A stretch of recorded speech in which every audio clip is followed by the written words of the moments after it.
अवधारणा के इस प्लेटफॉर्म पर एक बार फिर से मैं एन सेशन में आप सभी का स्वागत करता हूं। धारणा पॉलिटिकल साइंस का आज जो मैं टॉपिक लेने वाला हूं, उस टॉपिक की बात करें तो उस टॉपिक का नाम है भारतीय संविधान की अनुसूचियां। धारणा भारतीय संविधान की अनुसूचियां यानी कि schedules of the Indian constitution. जब भारत का संविधान बनाया गया था तो उस समय ध्यान रखना, जो अनुसूचियों की संख्या थी वो कितनी थी आपकी? 8 अनुसूचियां थी। यानी कि मूल जो संविधान भारत का बनाया गया उसमें अनुसूचियां कितनी थी? 8 थी। लेकिन वर्तमान में इनकी संख्या कितनी हो चुकी है? 12 हो चुकी है। क्योंकि ध्यान रखना 4 अमेंडमेंट हुए जिसके तहत 4 अनुसूचियां और जोड़ी गई। सबके बारे में डिटेल में चर्चा होगी इस क्लास के अंतर्गत, ध्यान रखना। ओके, तो टोटल 12 अनुसूचियों के बारे में सबसे पहले हम चर्चा यहां पर करने वाले हैं। तो देखो, सबसे पहले अगर हम बात करें तो आपके सामने जो अनुसूचियां हैं, सबसे पहले देखो 1 नंबर में फर्स्ट अनुसूची, प्रथम अनुसूची की बात करते हैं। प्रथम अनुसूची में ध्यान, भारत के राज्यों यानी कि भारत के जो वर्तमान में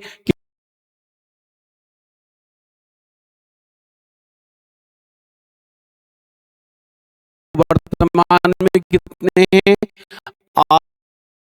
द्वीप को एक करने के बाद में ये 8 हो गए, पहले 9 हो गए थे बीच में। ध्यान रखना कि सीमाएं हैं उनके अधिकार क्षेत्र सूचीबद्ध करती है। मतलब पहली अनुसूची में भारत के जो राज्य हैं और केंद्र शासित राज्यों का जो उल्लेख है वो किया गया। उनकी सीमाएं कौन कौन सी हैं, उनके एरिया है, उनके जो नाम हैं और उनके जो अधिकार क्षेत्र है, उनके बारे में डिटेल में जानकारी आपको संविधान की पहली अनुसूची में मिलेगी। ओके, पहली अनुसूची आपकी कंप्लीट होती है। फिर आती है सेकंड शेड्यूल, द्वितीय अनुसूची। इसकी अगर हम बात करें तो इसमें देखो क्या है, यह अनुसूची जो है आपकी, ये राष्ट्रपति, ध्यान, बड़े बड़े जो संवैधानिक पद हैं, राष्ट्रपति आ गया, राज्यपाल आ गया, लोकसभा और राज्यों की विधानसभाओं के अध्यक्ष व उपाध्यक्ष, राज्यसभा के अंदर और विधान जो परिषद होती है उनके सभापति और उपसभापति, सर्वोच्च न्यायालय, उच्च न्यायालय के न्यायाधीश, भारत का नियंत्रक व महालेखा परीक्षक तथा संवैधानिक पद। यानी कि जो मेन बड़े बड़े अपने संवैधानिक पद हैं, उन संवैधानिक पदों के वेतन के बारे में, उनके भत्तों के बारे में और उनके विशेषाधिकारों का उल्लेख जो है वो सेकंड अनुसूची में है। तो सबसे पहले जो पहली अनुसूची है उसमें भारत के 28 राज्य और 7 केंद्र शासित राज्यों का उल्लेख है। सेकंड के अंदर है ना, जो मेन मुख्य संवैधानिक पद हैं, जैसे राष्ट्रपति आपका आ गया, राज्यपाल आ गया, लोकसभा अध्यक्ष उपाध्यक्ष आ गया, राज्य के अंदर विधानसभा का अध्यक्ष और उपाध्यक्ष आ गया, राज्यसभा के सभापति उपसभापति आ गए, सर्वोच्च और हाईकोर्ट के जो न्यायाधीश वगैरह हैं उनके बारे में आ गया। उनसे संबंधित जो व्यक्ति हैं उनके वेतन भत्तों और विशेषाधिकारों का उल्लेख किया गया है। ओके, तो ये आ गई आपकी सेकंड अनुसूची आ गई। इसके बाद अगर हम बात करें तो चलते हैं तीसरी अनुसूची की तरफ, चलते हैं थर्ड जो शेड्यूल है उसकी तरफ चलते हैं। इसमें जाना चुनाव लड़ने वाले उम्मीदवार, जिसमें जाना संसद है और राज्य की विधानमंडलों के सदस्यों, संघ एवं राज्य के मंत्रियों, सर्वोच्च व उच्च न्यायालय के न्यायाधीशों तथा भारत के नियंत्रक व महालेखा परीक्षक द्वारा ली जाने वाली शपथ या प्रतिज्ञान के स्वरूप दिए गए हैं। मतलब जो मेन जो पद होते हैं ना, जिसके अंदर ध्यान रखना संसद के मेंबर होते हैं, एमपी यानी कि मेंबर ऑफ पार्लियामेंट, राज्यों वाले होते हैं MLA, member of legislative assembly, ध्यान रखना। इसके अलावा जो मिनिस्टर वगैरह होते हैं वो है सर्वोच्च और उच्च न्यायालय के जो न्यायाधीश वगैरह हैं और भारत का नियंत्रक व महालेखा परीक्षक। ये जो लोग होते हैं ना, ये अपने पद की क्या करते हैं? शपथ ग्रहण करते हैं। तो शपथ और प्रतिज्ञान स्वरूप के बारे में जो जानकारी है वो इसके अंतर्गत दी गई है। ठीक है, तो यहां पर शपथ से रिलेटिव जो चीजें हैं वो बताई गई है आपकी। फिर आती है चतुर्थ अनुसूची, आती है फोर्थ शेड्यूल जो है वो इसके अंदर दे रखा है।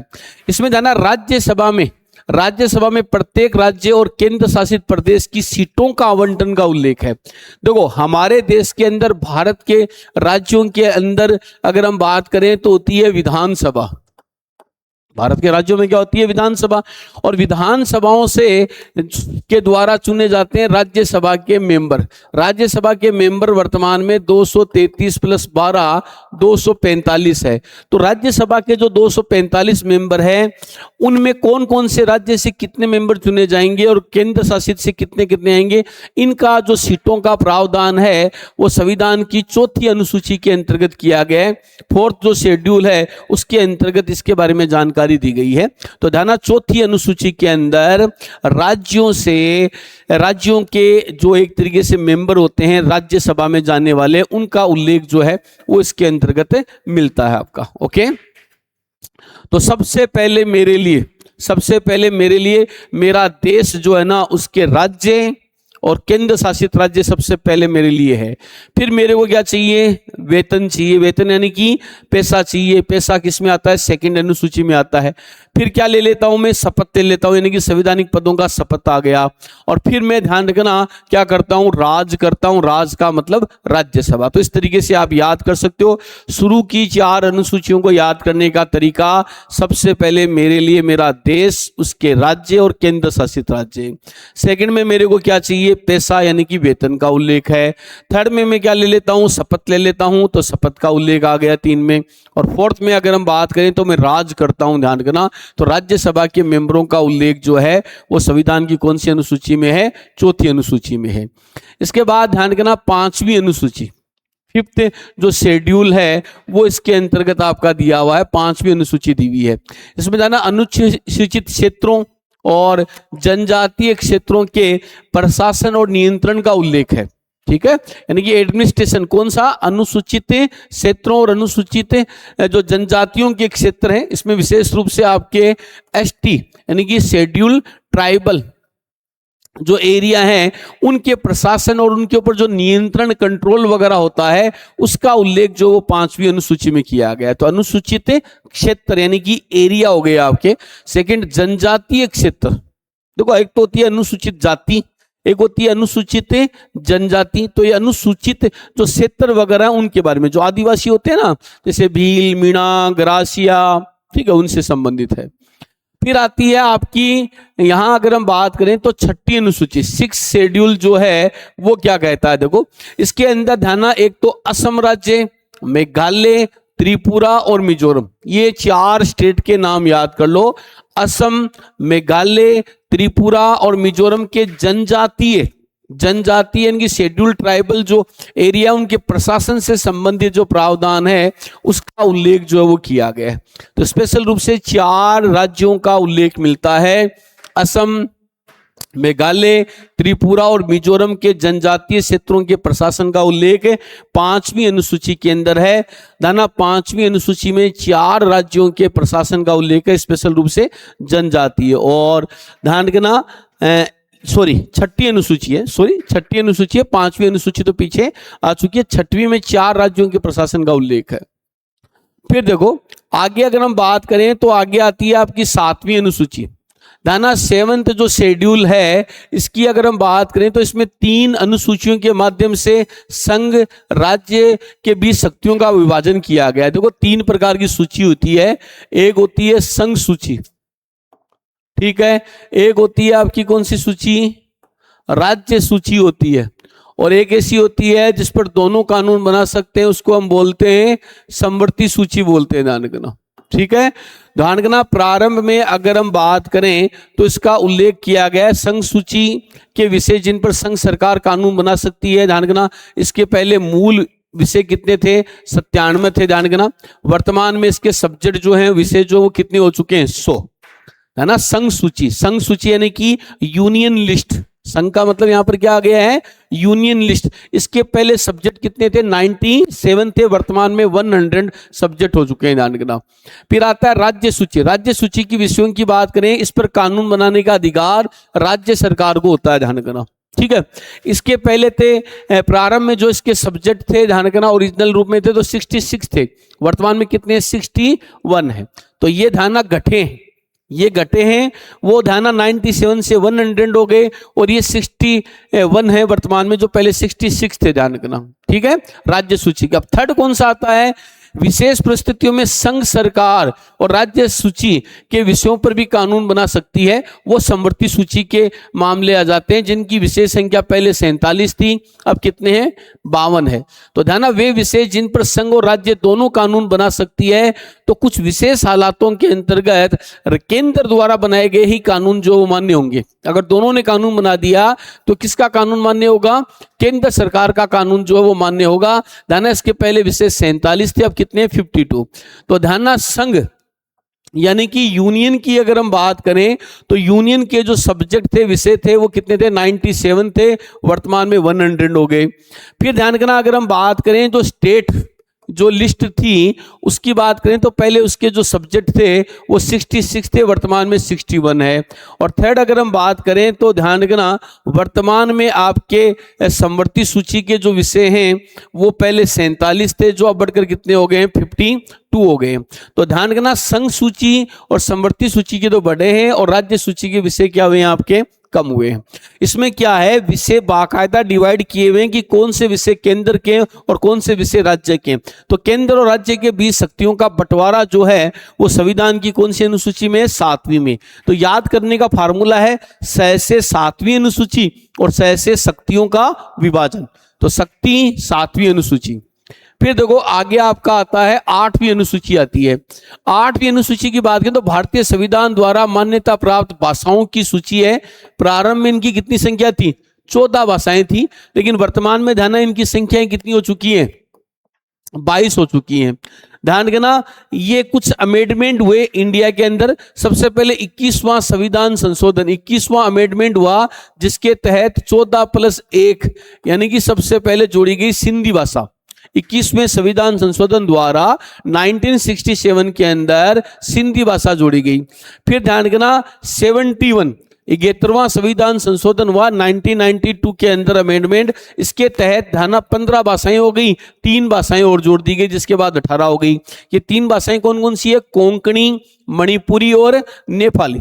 कोंकणी, नेपाली और मणिपुरी। मणिपुरी मणिपुर में, कोंकणी कहाँ बोली जाती है? गोवा के तटीय इलाकों में, और नेपाली नेपाल में बोली जाती है। ध्यान करना, तो इस प्रकार से भाषाओं की संख्या कितनी हो गई? 18।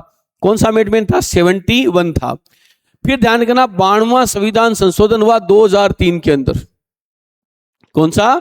92वां संविधान संशोधन 2003। इसमें 4 भाषाएं जोड़ी गई। बोडो, असम में रहने वाली जनजाति के बारे में, डोगरी जम्मू कश्मीर से संबंधित, इसके अलावा ये पूर्वोत्तर में मैथिली और संथाली।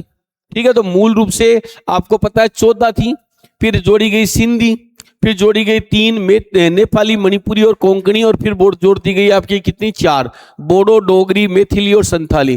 टोटल कितनी हो गई? 22 भाषाएं हो गई। तो वर्तमान में 22 भाषाओं को मान्यता जो है वो दी हुई है। तो संविधान की 8वीं अनुसूची में 22 भाषाओं को संवैधानिक दर्जा दिया गया है।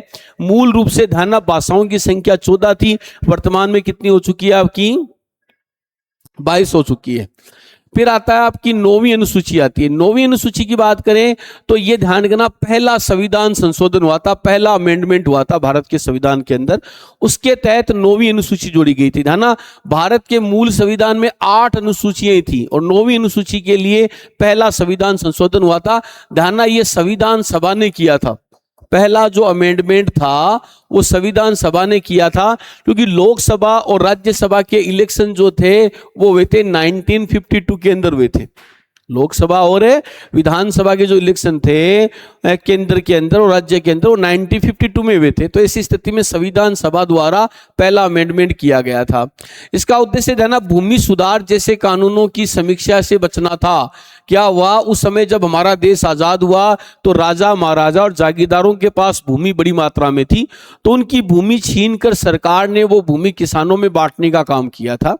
अब उस समय संपत्ति का मूल अधिकार था, तो कोई व्यक्ति कोर्ट में ना चला जाए, इसलिए 9वीं अनुसूची जोड़ी गई था ना। 9वीं अनुसूची में जब भी कोई विषय डाला जाता है, 9वीं अनुसूची में जब भी कोई विषय डाला जाता है तो उसको ध्यान करना, न्यायालय के अंदर चुनौती नहीं दी जा सकती।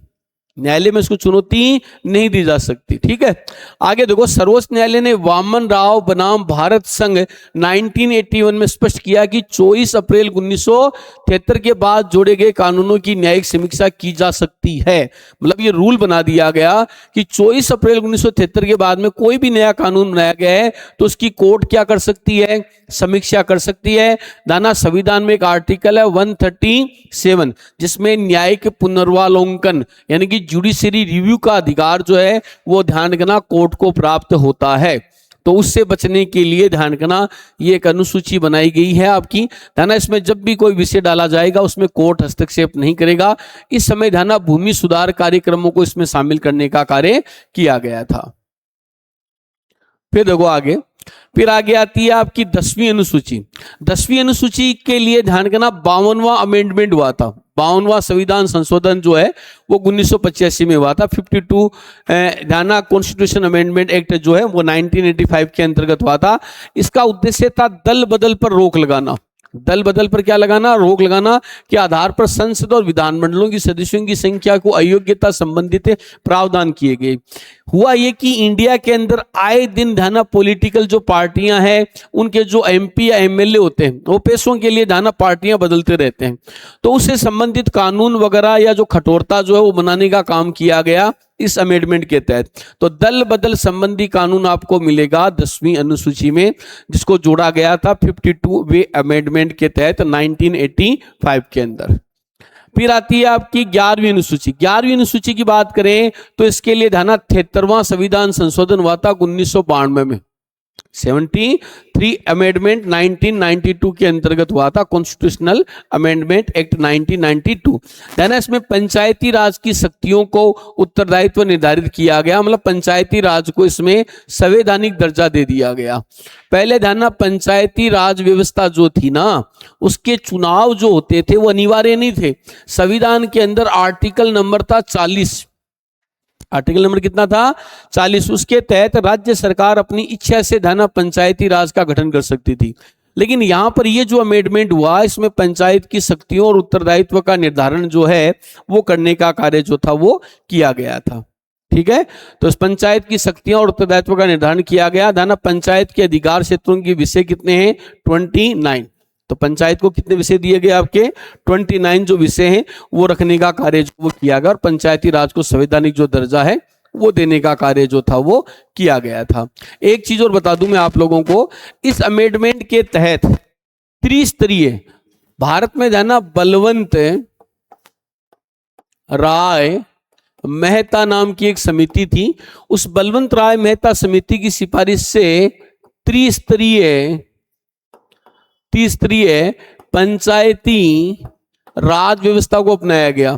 त्रिस्तरीय पंचायती राज व्यवस्था को अपनाया गया। इसके अंदर अगर हम बात करें तो ध्यान सबसे छोटे लेवल पर होती है ग्राम पंचायत होती है, ध्यान रखना, जिसका हेड या मुखिया कौन होता है? आपका सरपंच होता है।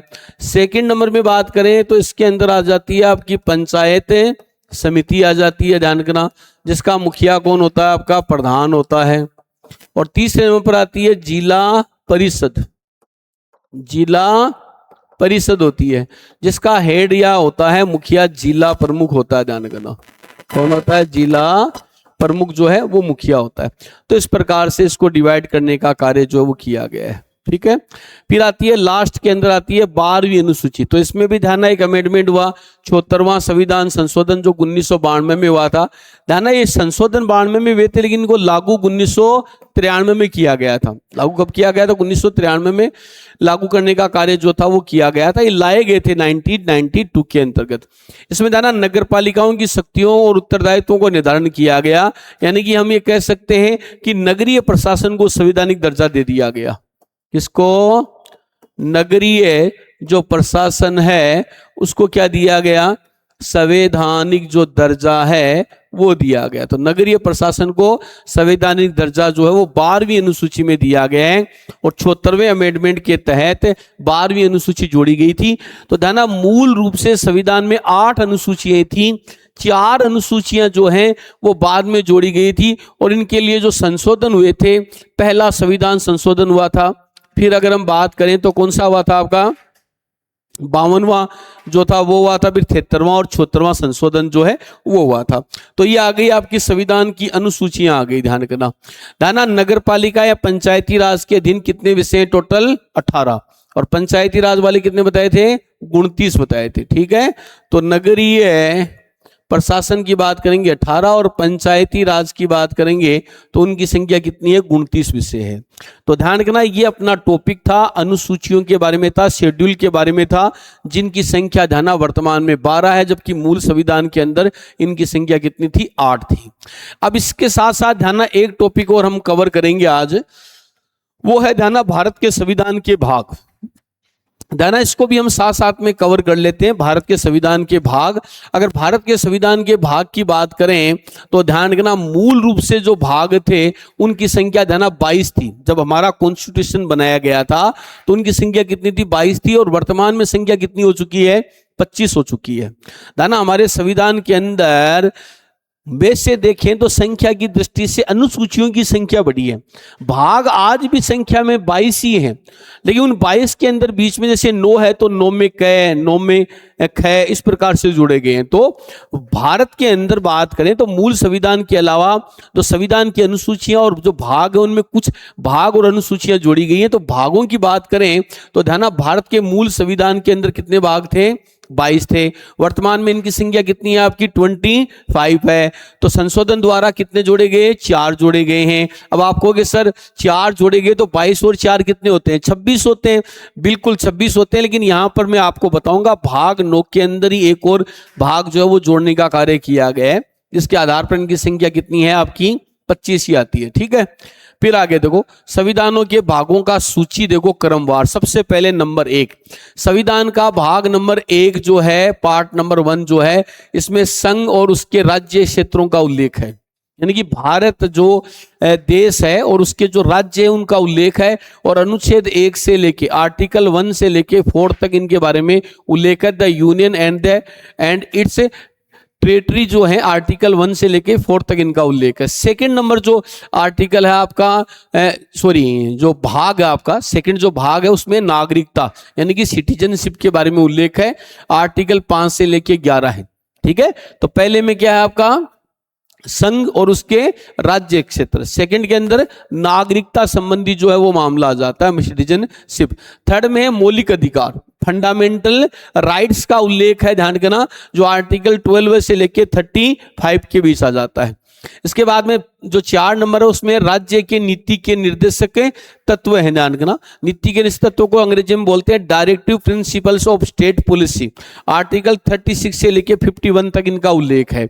अब देखो भाग 4 तक तो आ गया। अब भाग 4 में जोड़ा गया 4 क, यानी कि मूल कर्तव्य जो हैं वो जोड़े गए। इसके लिए ध्यान रखना एक अमेंडमेंट हुआ था, 86वां अमेंडमेंट हुआ 2002 के अंदर। 86वां अमेंडमेंट 2002 में हुआ, जिसके तहत भाग 4 में जोड़ा गया 4 क और उसमें मौलिक कर्तव्य जोड़े गए अनुच्छेद 51A के अंदर। अब ये जो अनुच्छेद 51A है ना, इसके अंदर टोटल 11 मूल कर्तव्य जोड़े गए हैं।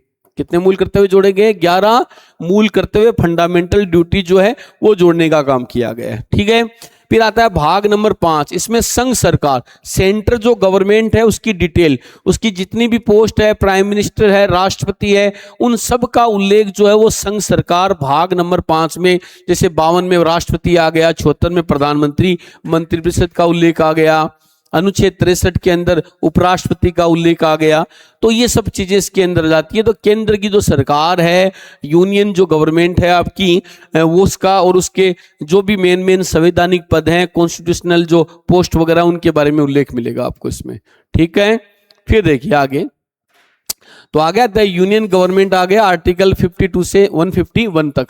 फिर है भाग नंबर 6, इसमें जाना state government, the state government का उल्लेख और आर्टिकल 152 से 237 तक आ जाता है, यानी कि अनुच्छेद 152 से लेकर 237 तक है।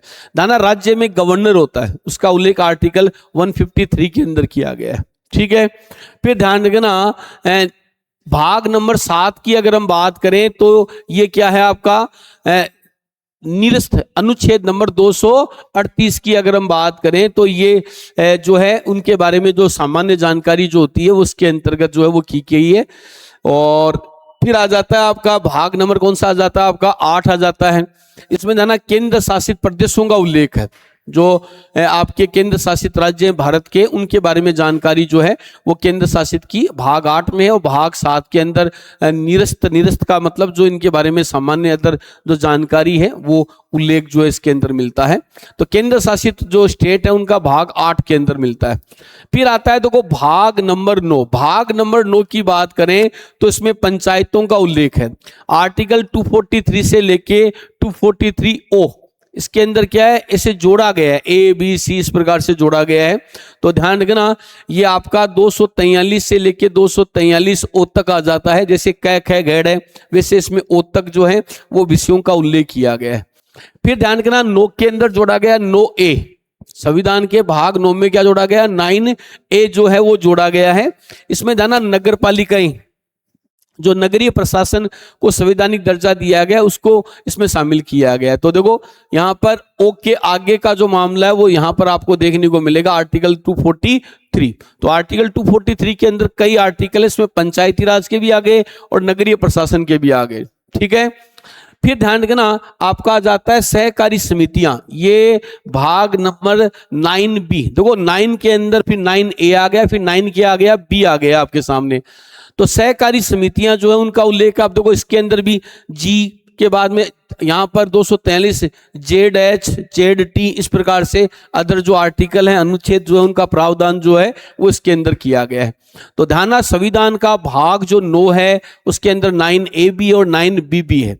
तो 9 के अंदर कितने हो गए, टोटल 3 भाग हो गए, 9, 9A और 9B हो गया आपका। फिर आता है ध्यान रखना संविधान का भाग नंबर कितना आता है आपका, 10 आता है। ध्यान रखना इसमें ध्यान अनुसूचित और जनजातीय क्षेत्रों का, अनुसूचित और जनजातीय क्षेत्रों के बारे में आर्टिकल आपका आ जाता है। इसमें 244 से 244A तक इसका उल्लेख जो है वो मिलता है आपको। ठीक है, तो अनुसूचित जाति और जनजातीय क्षेत्रों के बारे में उल्लेख इसमें है, ध्यान रखना।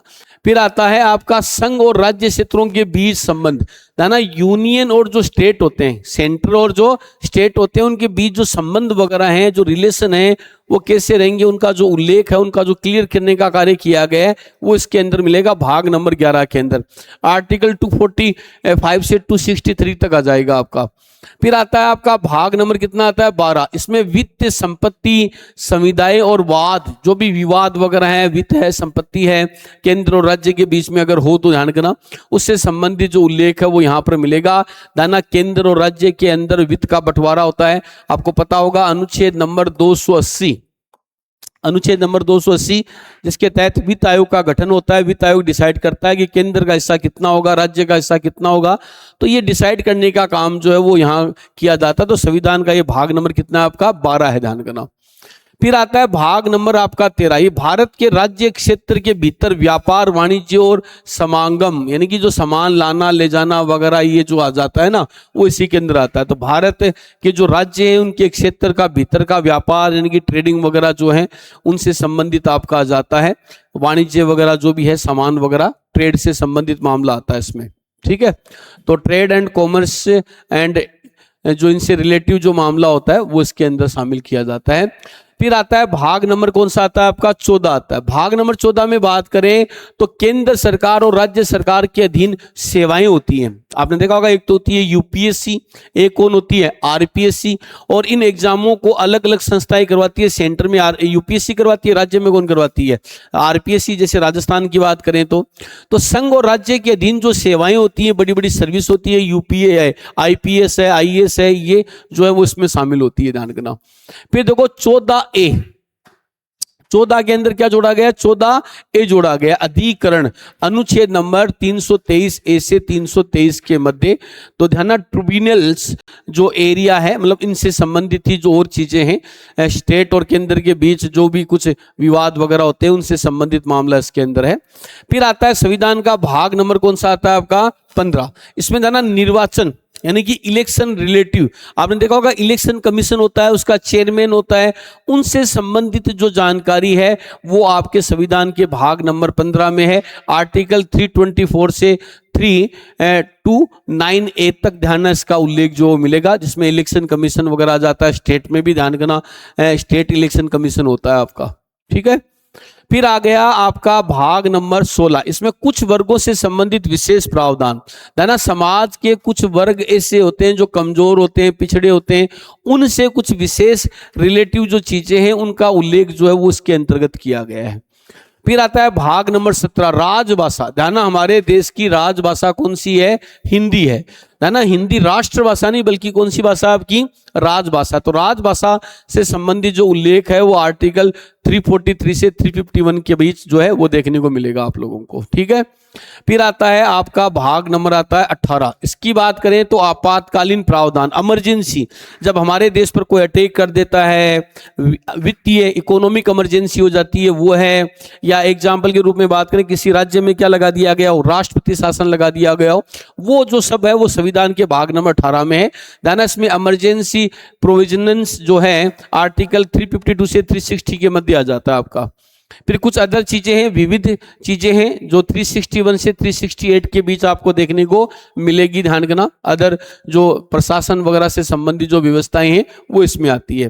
फिर देखो आर्टिकल नंबर 20 संविधान संशोधन, constitution amendment, amendment of constitution, संविधान में जो अमेंडमेंट किए जाते हैं, संशोधन किए जाते हैं, उसका उल्लेख संविधान के कौन से भाग में है, 20 में। और इसमें आर्टिकल भी ध्यान रखना, स्पेशल रूप से आर्टिकल है 368, अनुच्छेद नंबर 368 में संविधान संशोधन का जो उल्लेख है वो इसके अंदर जो है वो किया गया है, ध्यान रखना। इसके बाद जो अगला भाग आता है आपका वो आता है 21 नंबर आता है। 21 की बात करें तो इसमें अस्थायी और संक्रमणकालीन विशेष प्रावधान, जब भी कोई देश के ऊपर खतरा हो, कुछ विशेष हालात हो, तो उस समय ध्यान रखना सरकार क्या कर सकती है, कौन कौन से प्रावधान है। 369 से 392 के बीच जो है वो यहाँ पर प्रावधान जो है वो भाग नंबर 21 के अंदर है, ठीक है। फिर ध्यान रखना अंतिम रूप में आता है भाग नंबर 22। इसमें संक्षिप्त रूप से शीर्षक है, प्रारंभ है, हिंदी में प्राधिकृत पाठ, निरसन, मतलब जो अदर सामान्य जो जानकारी है वो उल्लेख है। अब आप कहोगे सर आपने तो भाग कितने बताए थे, हमें भाग हमें 22 बताए थे, लेकिन यहाँ भाग कितने हो रहे हैं, 22 ही आ रहे हैं। लेकिन ध्यान रखना ये 22 से संख्या ज्यादा है, इसके पीछे रीजन देखो। रीजन अगर हम बात करें तो आप पीछे देखोगे तो यहाँ पर आपको देखो एक तो 14 संविधान का भाग नंबर 14 के अंदर क्या जोड़ दिया गया, 14A जोड़ दिया गया। 14 के अंदर क्या जोड़ दिया गया, 14A जो है वो जोड़ दिया गया आपका। ऐसे ही भाग नंबर 9 के अंदर आपको पता है 2 अदर से जो है वो जोड़ने का कार्य किया गया है। भाग 4 के अंदर भी जोड़ा गया है, 4A जो है वो जोड़ने का कार्य किया गया है। तो इस प्रकार से संख्या की बात करें तो ध्यान रखना इनकी संख्या कितनी हो जाती है आपकी, 25 हो जाती है। देखो एक तो है 4 में है 4 क, और एक है भाग 9 के अंदर क भी है और 9 के अंदर ख भी है आपका। और एक आ गया आपका भाग नंबर 14 के अंदर 14 क जो है वो आ गया आपका। तो 1 2 यहां पर आ गए 3, और ये कितना हो गया आपका 4, ठीक है। अब ये जो 9 वाला है इनको एक ही माना जाता है, 9 क जो है उसी को काउंट किया जाता है। तो संख्या इनकी कितनी हो जाती है आपकी 25 है। और वैसे संख्या बात करें तो 26 है। और मूल रूप से अगर हम बात करें संविधान के भागों की तो वो संख्या आपकी कितनी है, 22 ही है। तो मूल रूप से भाग 22 ही है। इनके अंदर ही ध्यान ना ABC इस प्रकार से करके टोटल जोड़ने का काम किया गया, जिसके कारण ये संख्या जो है वो आगे बढ़ती है। तो ये ध्यान संविधान के भाग, इनमें ज्यादा इंपॉर्टेंट नहीं, लेकिन कुछ कई बार क्या है किसी ना किसी भाग के बारे में आ जाता है, मूल अधिकार किसमें है, सेंट्रल गवर्नमेंट कहां पर किस भाग के अंदर है, आपातकाल इमरजेंसी के बारे में पूछ सकता है, अमेंडमेंट से संबंधित प्रावधान कौन से भाग में, इस प्रकार के क्वेश्चन जो है वो आपसे पूछे जा सकते हैं। तो इसके लिए आपको क्या रहना होगा, तैयार रहना होगा। तो ये चीजें जो है वो इसके अंतर्गत आपकी आती है, ध्यान रखना। अब ध्यान रखना इसी टॉपिक के साथ हम एक टॉपिक और जोड़ने वाले हैं, ध्यान रखना, वो है अपना प्रस्तावना से संबंधित है, ध्यान रखना। ये पीछे वाला जो है वो ही आ गया है, ध्यान रखना अपना, ये इंग्लिश के अंदर आ गया है। अब ध्यान यहाँ पर हम जो बात करने वाले हैं वो बात करने वाले हैं प्रस्तावना की बात करने वाले हैं, प्रस्तावना यानी कि प्रीम्बेल की बात करने वाले हैं। ध्यान संविधान की प्रस्तावना की बात करें तो वैसे तो ध्यान रखना मैंने पीछे क्लास के अंदर इसके बारे में बताया है, लेकिन थोड़ी और यहाँ पर हम जानकारी कवर करते हैं। ध्यान प्रस्तावना को संविधान की जन्म पत्री यानी कि कुंडली कहने वाला कौन है, KM मुंशी। यानी कि जो प्रस्तावना है, हम भारत के लोग, भारत को एक संपूर्ण प्रभुत्व संपन्न लोकतंत्रात्मक गणराज्य वगैरह ये लाइनें आपने पढ़ी होगी। इसको ध्यान रखना जन्म कुंडली कहने वाला कौन है, KM मुंशी है। प्रस्तावना संविधान का परिचय पत्र है, ये कौन कहता है, ये कहता है NA पालखीवाला।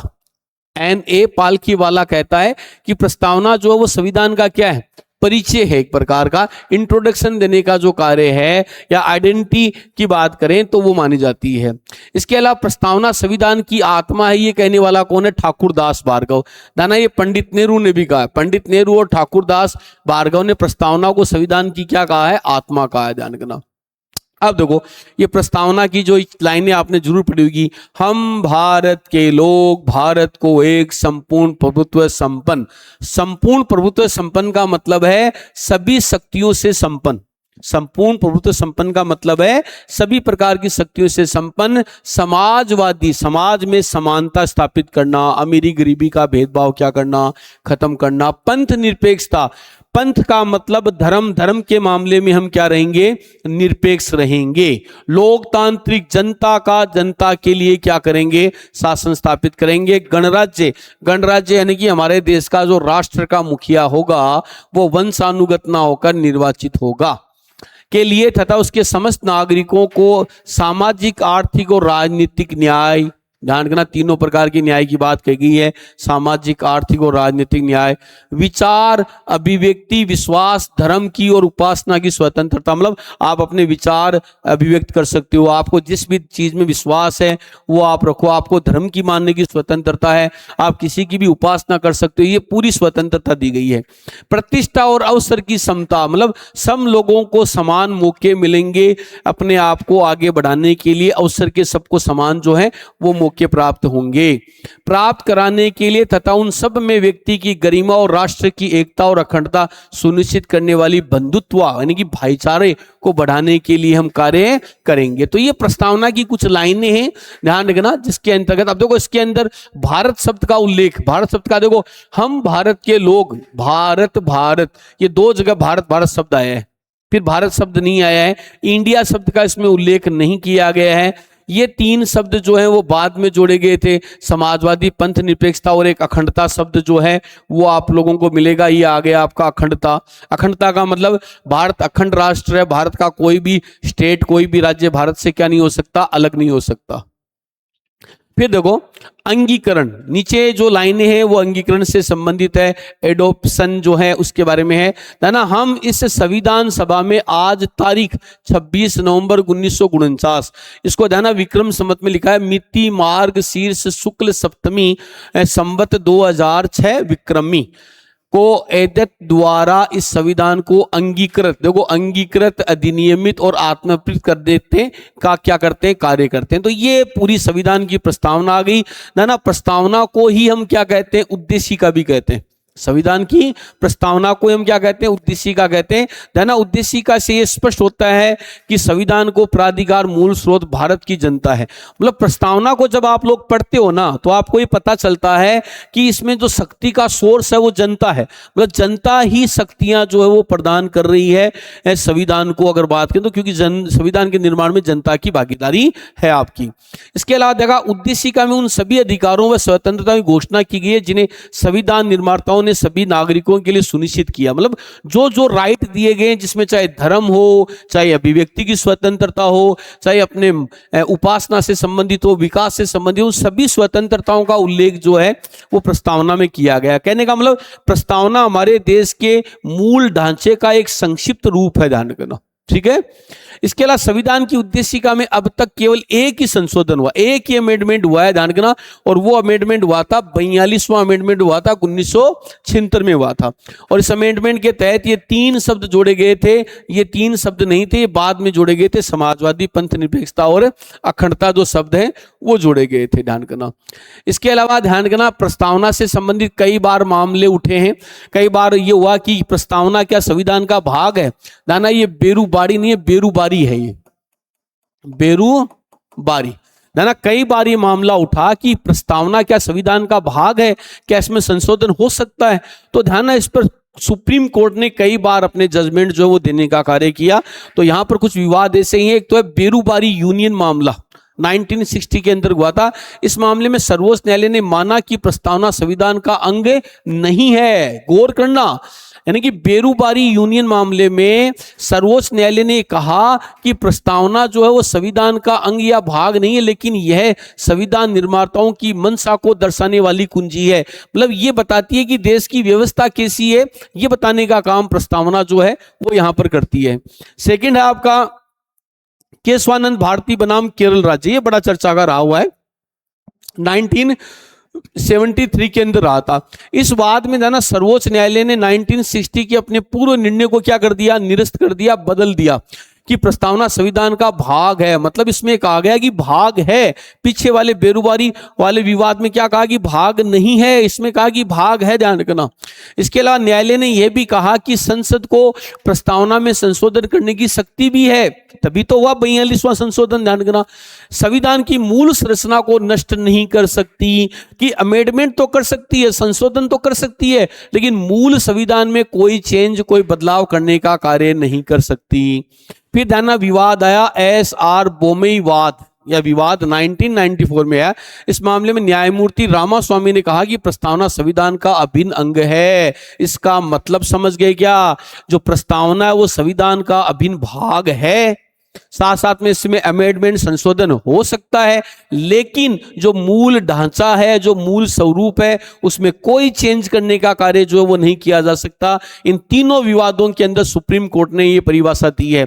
दाना, हमारे संविधान में बहुत सारी चीजें हैं जो अस्पष्ट हैं और उनको क्लियर करने का, स्पष्ट करने का अधिकार सुप्रीम कोर्ट के पास है। संविधान को अंतिम रूप में परिभाषित कौन करता है, सर्वोच्च न्यायालय करता है, सुप्रीम कोर्ट करता है। तो सुप्रीम कोर्ट ने अपने विवादों में पहले में इसको भाग माना, इसको हिस्सा नहीं माना, प्रारंभ में इसको हिस्सा नहीं माना, लेकिन बाद के जो दो विवाद थे, विशेष रूप से केशवानंद भारती विवाद में इस बात को स्वीकार कर लिया कि यह संविधान का भाग और इसमें संशोधन हो सकता है, लेकिन मूल ढांचे में आप चेंज नहीं कर सकते, ध्यान रखना।